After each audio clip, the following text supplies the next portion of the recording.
My name is Lanita Williams. I am circulation librarian here at High Point University, Smith Library, and I will be here, have been here for 36 years in August. In my readings, I found out that President Patton, in his inauguration speech, and he started here in High Point in 1959, said that the racial problems were unresolved. And so there was not really a push to get more minority students.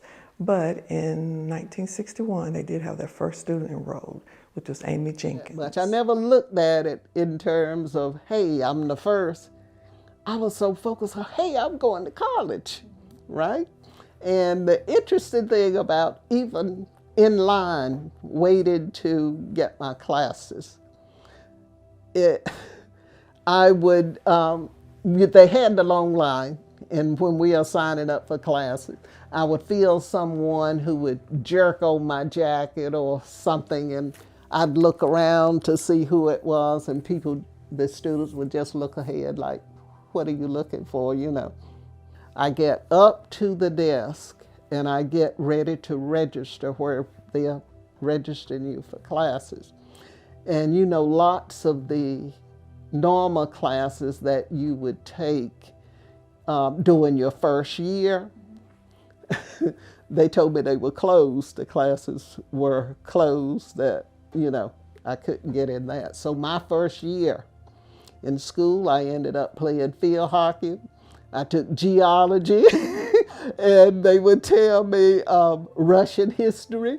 And I said, everything they told me, I said, I'll take it. Because when they told me the ones that I wanted to take, they would say, oh, that class is closed. I say, what is open? Geology? I don't know geology. But I say, I'll take it. I took it.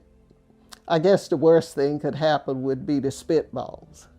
Because you'd walk on campus and students from up on second floor, they throw spitball, call you the N-word. I say, didn't bother me, because I've been called the N-word all my life. You're not going to bother me by just calling me a name. So I wasn't afraid. And then in November of '63, I think it was, when Kennedy was assassinated. Here is a bulletin from CBS News. In Dallas, Texas, 3 shots were fired at President Kennedy's motorcade in downtown Dallas. The first reports say that President Kennedy has been seriously wounded by this shooting. From Dallas, Texas, the flash, apparently official, President Kennedy died at 1 p.m. Central Standard Time. We were in the classroom, and the announcement had come through that Kennedy had been shot, okay? And some of the students, you know, it was kind of like a cheer.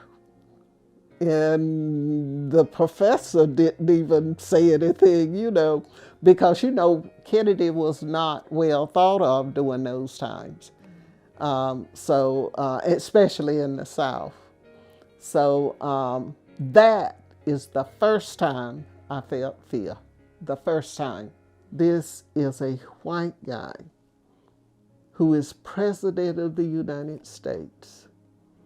And the first time I saw people, you know, almost like rejoicing in the death of any individual, but a president who is white. And I'm thinking, what could happen to me in this situation where I am the only one, and I definitely couldn't fight back and wouldn't even try to fight back because, you know, you're outnumbered. But it was during that time that I decided that I would have to drop out. Now, not just because of that. There were 2 reasons. That was one of them. The other reason was the money. So it was the money plus the assassination of Kennedy. It's the fear. I won't say it was the assassination, but it was the fear that I had that caused me to drop out, because I thought this could get real serious because I'm the only one here. I think as we become more aware of how people are, I believe we have better relationships, but we also just need to talk and learn about each other. I believe in the work that we are doing in helping people who are normally overlooked, in recognizing those community heroes and sheroes that have never been recognized for their hard work that just kept families like mine going, and who I think they just need to be acknowledged, because they are the ones that really keep the community going.